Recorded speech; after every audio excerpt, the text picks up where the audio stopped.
Welcome to आरती की कहानी। कैसे हैं दोस्तों, आशा है आप लोग ठीक होंगे। दोस्तों, आपसे अनुरोध है, वीडियो को लाइक करें, शेयर करके मेरे चैनल को सब्सक्राइब करें दोस्तों, और बेल आइकन जरूर दबा दें दोस्तों, ताकि मैं कोई भी कहानी चैनल पर अपलोड करूं तो उसका नोटिफिकेशन आपको मिल सके। आइए कहानी शुरू करते हैं। मजदूर शैतान की कहानी। बहुत पहले की बात है। उत्तर प्रदेश में बाघी नाम का पहलवान रहता था। वह बहुत बलशाली था, अपने बल के कारण दूसरे पहलवानों को हमेशा हरा देता था। उस पहलवान से लड़ने के लिए हमेशा दूर दूर से पहलवान आया करते थे और उससे लड़ते थे, पर कोई उससे जीत नहीं पाता। वह हमेशा विजय होता था।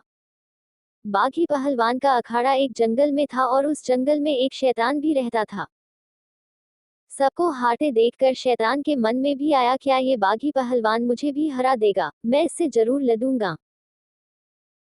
एक दिन बाघी को अखाड़े में अकेला देखकर शैतान एक इंसान के भेष में आया और अपनी जान थपथपाते हुए बोला, अगर तुम मुझे हरा दो तो मैं जिंदगी भर तुम्हारी गुलामी करूंगा। उस आदमी का शरीर एक शैतान जैसा लग रहा था।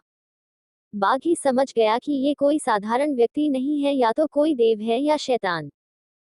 बाघी पहलवान ने उस शैतान का प्रस्ताव स्वीकार किया। बाघी ने मन में ठान लिया, अगर यह कोई देव या शैतान है तो भी मैं इसके कहे अनुसार इसकी चोटी काट कर अपने पास रख लूंगा और इसे अपना गुलाम बनाऊंगा। अब दोनों में पहलवानी शुरू हुई। काफी घमासान मचा।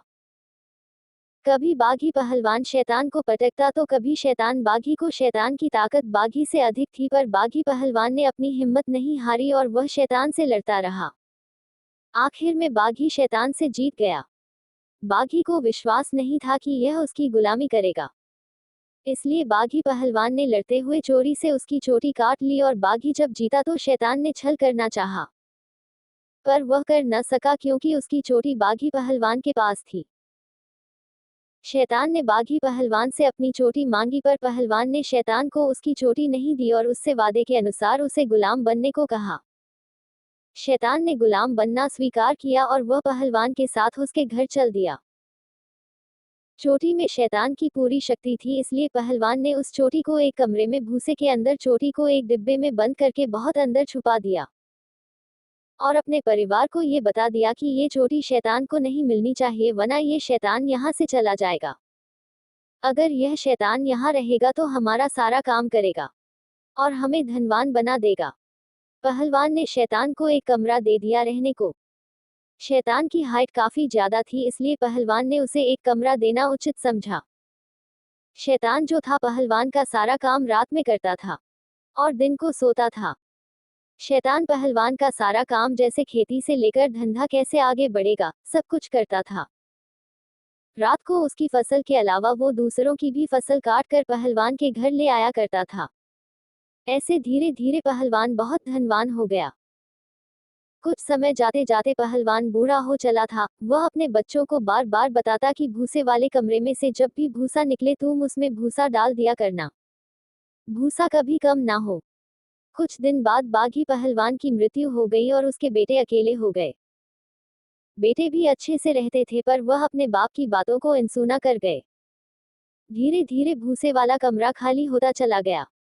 एक दिन सभी सो रहे थे और शैतान रोजाना के जैसे काम कर रहा था। भूसे वाले कमरे में शैतान को एक डिब्बा मिला। शैतान ने उसे खोलकर देखा तो उसमें उसकी चोटी रखी थी। शैतान को अपनी चोटी वापस मिल गई। चोटी वापस पाने की खुशी में शैतान फूला न समा रहा था। वह तुरंत आया और सबको जगाकर बोला, देखो मेरी चोटी मुझे वापस मिल गई, अब मैं जा रहा हूँ। मैं आजाद हो गया, हा हा हा। मैं आजाद हो गया, मैं आजाद हो गया, मैं आजाद हो गया, हा हा हा हा हा हा हा। शैतान अब चला गया और बाघी पहलवान के बच्चे आपस में एक दूसरे को कोसते रह गए। कहानी कैसी लगी दोस्तों? अपनी राय कमेंट बॉक्स में जरूर शेयर करें। यदि कहानी अच्छी लगी दोस्तों तो वीडियो को लाइक करें, शेयर करें और YouTube चैनल आरती की कहानी को सब्सक्राइब करके मुझे सपोर्ट करें। वीडियो पर समय देने के लिए धन्यवाद।